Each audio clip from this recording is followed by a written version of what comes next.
Coming to you live with the insight you need from the financials and political capitals of the world to the heart of innovation. This is Opportunities to Consider with your host, author, speaker, and corporate strategist, Hunter Gayler.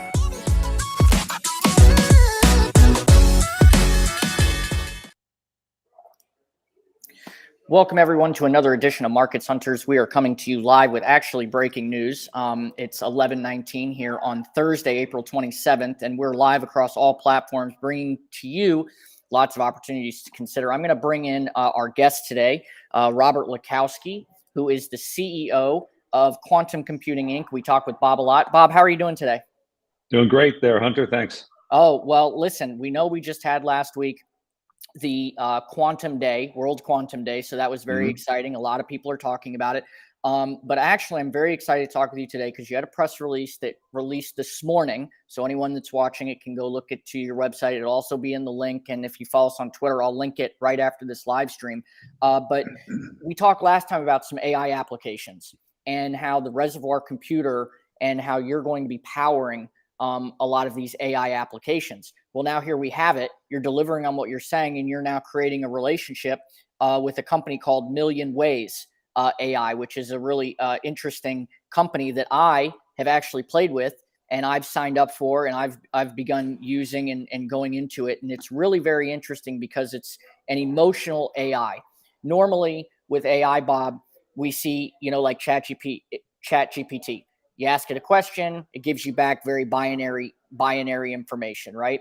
Whereas when we look at what emotional AI or this company Million Ways does, at least what I've been playing with it, it's analyzing your dictation. It's analyzing your speech patterns. It's analyzing the way that, say, you talk or the way you communicate versus the way I communicate. And I find that very, very interesting. And I really want to get your thoughts on, obviously this press release and what this means for not just QUBT, but what this means for AI companies that maybe are following this. Yeah, sure. So, as we've spoken in the past, we always know that quantum computing in the domain, the technology is going to have a big impact on AI. Better training sets or the ability to train more data more quickly, do more complex things with the AI. That's always been the offering for quantum computing. And as we've spoken, we know that we would be playing in that space. I didn't want to talk about the things that we could be doing. Our strategy is always talk about what we are doing, not what we could be doing. And we've been working with the folks in Million Ways for a little while now, and we see that there's a real opportunity, particularly with what they're doing. So this is not just regenerative AI. This is actually doing some interesting analysis and real time being able to adjust some of the content. So, for example, what they're currently doing, as you point out, emotional scoring using text. They take Twitter feeds or text feeds and things like that, and it's text. So there's got to be a little bit of work being done there.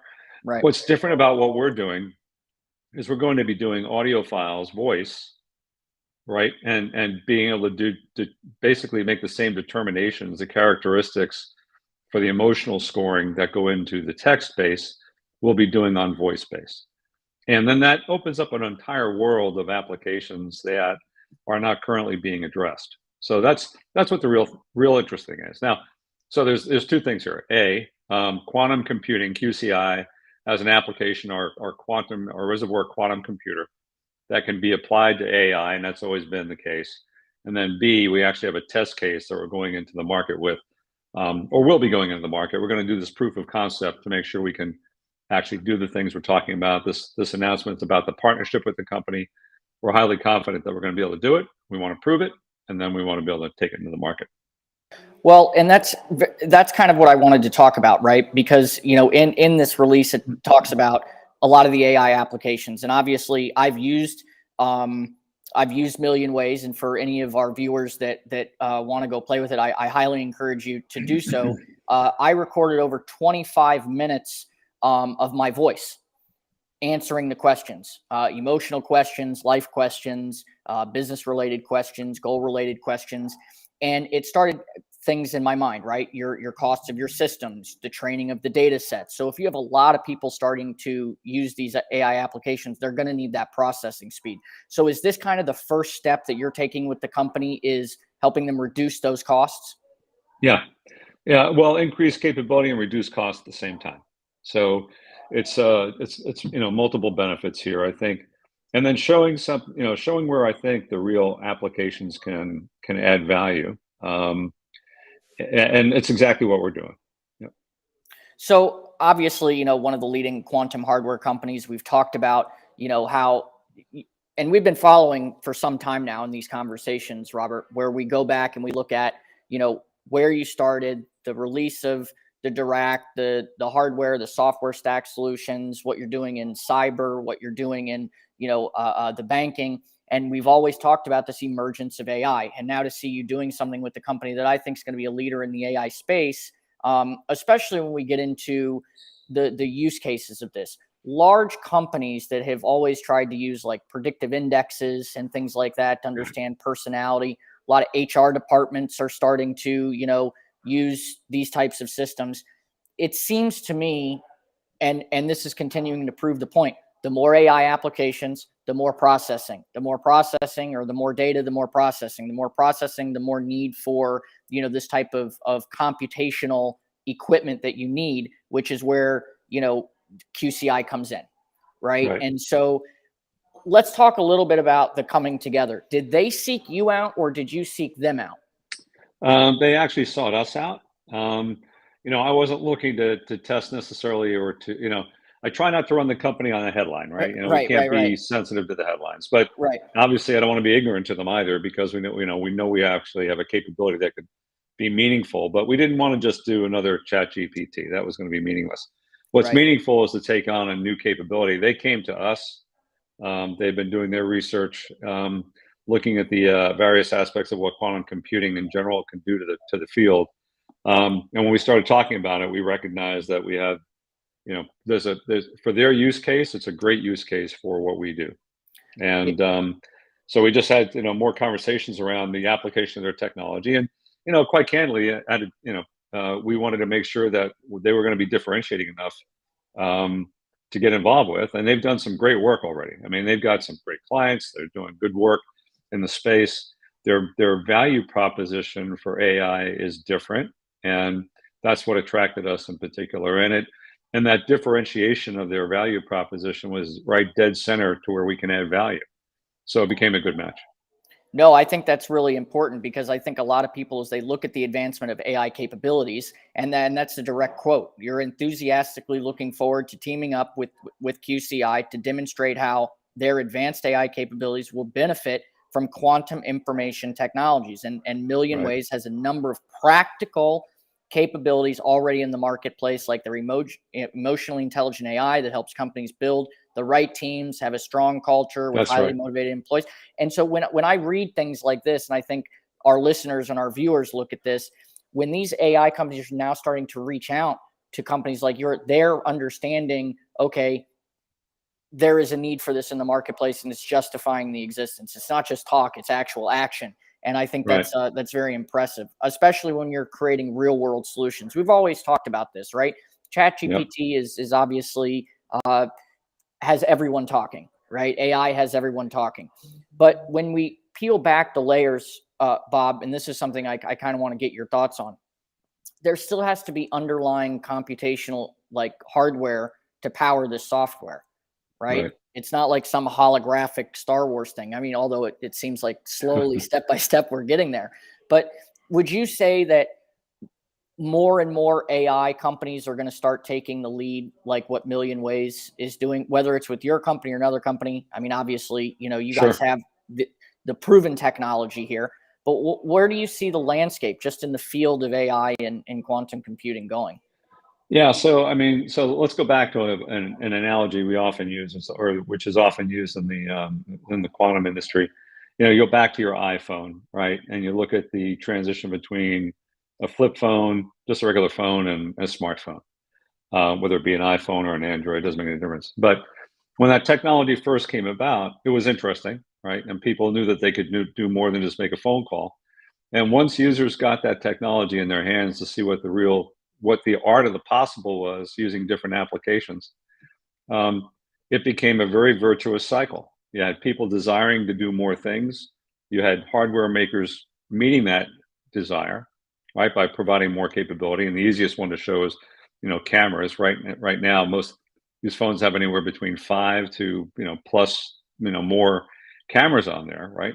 And kind of date myself a bit. When I first started using digital cameras, you spent a lot of money to get a 1 megapixel capability on a camera, right? And now you've got orders of magnitude better camera on your phone, right, for virtually a fraction of the price. That's the technology edge, and that's how technology advances. You put technology in the hands of a user that actually can see real benefit to it, and then they'll start pushing the technology because they want more and more and more capability. I think that's the inflection point we're at right now. ChatGPT admittedly is older technology. It's not new technology. It's a great marketing tool, right? It shows the value of AI because you have a couple of things coming together. You have a technology that can do things, you have data, and you have hardware that can actually make the technology really deliver. And people want more of it, right? So now you're looking at this, this wave of technology coming into the marketplace, which is all AI related. And by natural extension of that technology coming in, they're looking for better ways to do those things that they can do that go beyond what classical computing can do. And that's the intersection where QCI comes in, because with our technology, we can like slice right in there, and we can show better benefits to using quantum technologies. And at the end of the day, people don't care if they're using quantum. All they want to get is better answers, right? A better application that can do things that they think they want to try to do, right? So it's actually, from my point of view as a technologist, it's where we need to be. We need to be moving the actual technology on the back burner and the actual use of the technology on the front burner, right? I've always advocated this. When it comes to quantum technologies or AI or whatever, it's less about the actual, it's a paradox. It's all about the technology on one level, right? But at the user level, it should be completely transparent to the user what technology they're using. Right. They should just get better stuff, better photographs, better answers, better interactions with the computer. All that should be in the characterization of they get exactly what they want. Oh, and by the way, it's being done on a quantum computer, or it's being done somewhere. All right. That's where when we transition through that, then we know the market's becoming more accepting of these technologies because they believe that they're going to actually provide some value. And I think we're at that, we're kind of, I wouldn't say we're at that inflection point, but we're certainly moving to that inflection point. Well, I mean, it's like Intel, right? Intel's always been like the chip inside. I mean, whether it's, a MacBook Pro or a big display or a Dell or any of these other things, it's kind of what's powering it. To me, as a consumer, I just look at, hey, can I get better connection speeds? Do I have better graphic cards? Do I have, so I definitely see how at some point it'll be very ubiquitous. I believe it will be. And to pick up on that point, pardon me for interrupting, but it's an exciting point. It's it's powered by QCI, right? The whole notion of how these technologies can evolve, and that's where I want our listeners here, your listeners, to really understand something. We're a small company. And I don't want to be viewed as somebody who's just trying to chase after a headline or just trying to be all things to all people. We're not that. We have a core capability built on photonic quantum capabilities, right?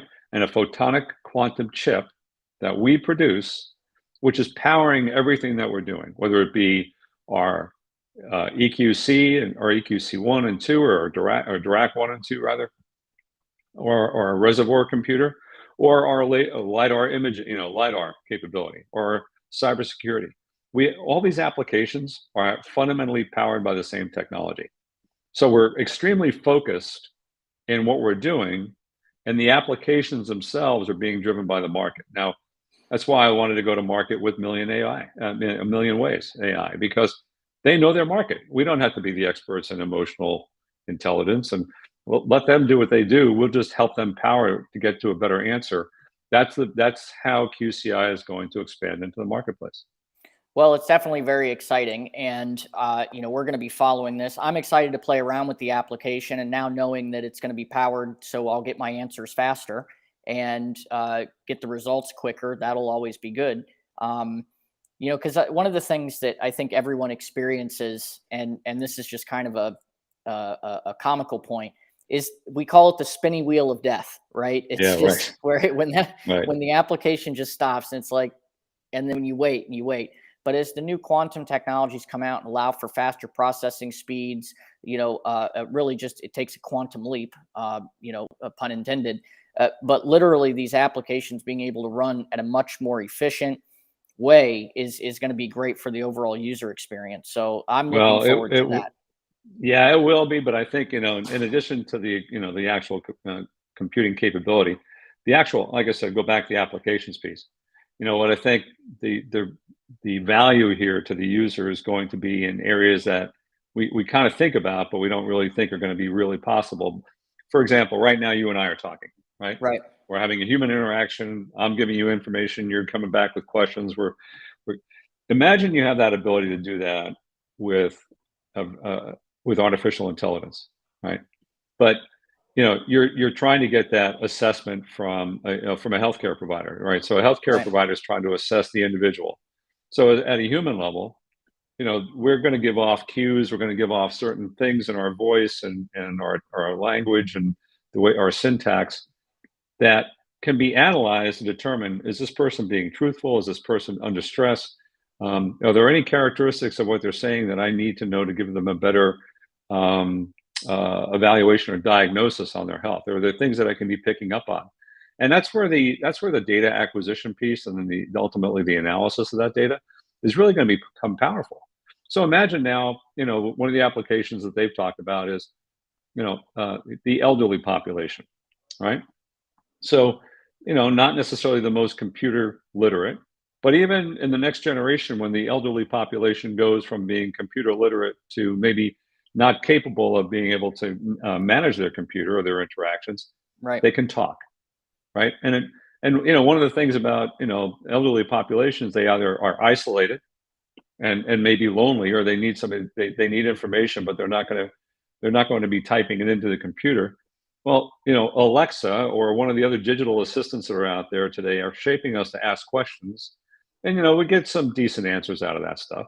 But imagine now you've got an AI capability that's reacting to the questions you're asking and giving you much better fidelity around the data but it's doing it in a real-time way that current technologies can't do. It's going to change the way people interact with these technologies, and it's going to go through a whole different dynamic application of different types of users. So, like I said, medical, social, all sorts of capabilities that are not currently being addressed. And that's really where the interesting applications come into. Well, no, I think you said it perfectly, and I think it gives a lot of our listeners and investors and people that are listening on really where the future is going. And we like to take that 3 to 5 year look into where a company is at now and where it could be in the next 3 to 5 years. And when we start seeing these milestones and these markers being made, we can clearly see that there's a foundation being set here that's going to just really increase the overall effectiveness, the productivity, and now with the Million Ways, the emotional aspect of it, right? It's not just a binary, hello, Bob, how are you? But it creates a more realistic conversation that I think, as you said, with the elderlies, and we've looked into this actually, if you can just be aware of someone's emotions, because you don't know what they may be going through or something like that. Right. When these AI programs start coming in and you can start seeing these inflection points and these things, that'll be, an interesting step within, the world of technology. It will be. And I'll tell you one other hidden value here, and people, don't really focus on this from an attribute or a characteristic of quantum technologies, but the power consumption of quantum computers that can contribute, or at least, so the sustainability piece, right? And I don't want to just jump on that bandwagon as another thing, but the ability to do these more complex computations faster.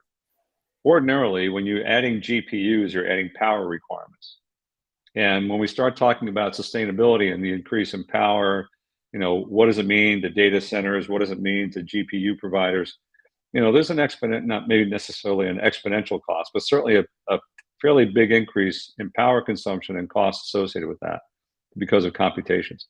Quantum goes in the other direction. At least when you talk about photonics, what we do what can be done with 96 core and megawatts worth of power to get an answer can be done with less than 80 watts worth of power in the quantum side to get a better answer.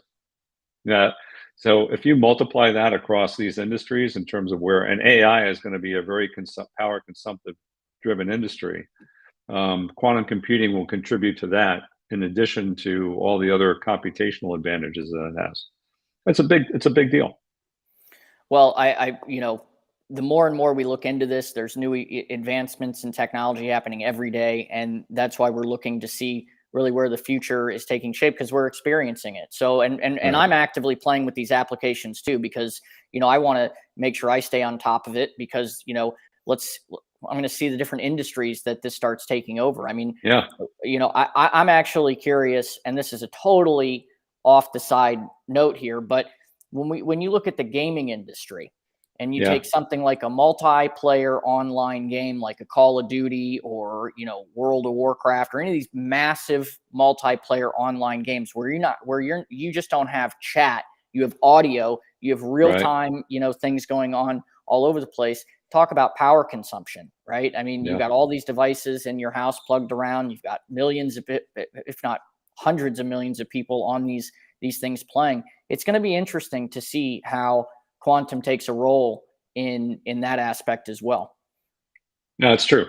And, the same conversation we're having today in a year from now is going to be, obviously, a lot of these things are going to have been addressed, right? Or at least starting to be addressed. So it is exciting to see it. And and the other benefit, and I know I don't want to belabor this point, but, these advances are coming so fast and the marketplace is demanding such return on their expectations for things that I think, it'll be a different conversation a year from now in terms of what the expectations are, or what's been delivered for those expectations. And I think it'll be very positive. I really do. Well, I think that's exciting. So, Bob, thank you so much again for joining us on the Markets Hunter Show. And we're going to make sure we keep these conversations going on a monthly basis. Several times a month, we'll be talking these quantum minutes where we jump on social and we keep these conversations going, because there's a lot of news coming out. And, it's easier to keep the conversation fluid than it is to do constantly catch up, right? What did you do a year ago, right? Well, a year ago in a totally different place. But if we're following the journey, people can go back and they can watch, and it'll be really good. So, Bob, thank you so much for joining me today. Thanks, Hunter. Appreciate it. Thank you. Once again, everyone, thank you so much for taking the time to tune into our Markets Hunter program. We're streaming live across all channels.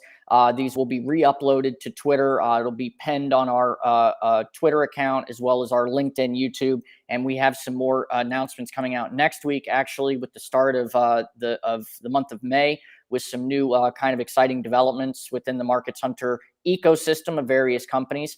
And but we really like the stuff that Bob's talking about. So make sure you like and subscribe to our channels. Make sure you follow on Twitter. Make sure you follow the companies on Twitter as well, and across their social medias, because we're going to be constantly tagging and retweeting. So if you don't see it on their channel, you'll see it on our channel. We cover all their press releases, and it's very exciting. So make sure you like, subscribe, and share. And thank you again for tuning in to another episode of Markets Hunters Live.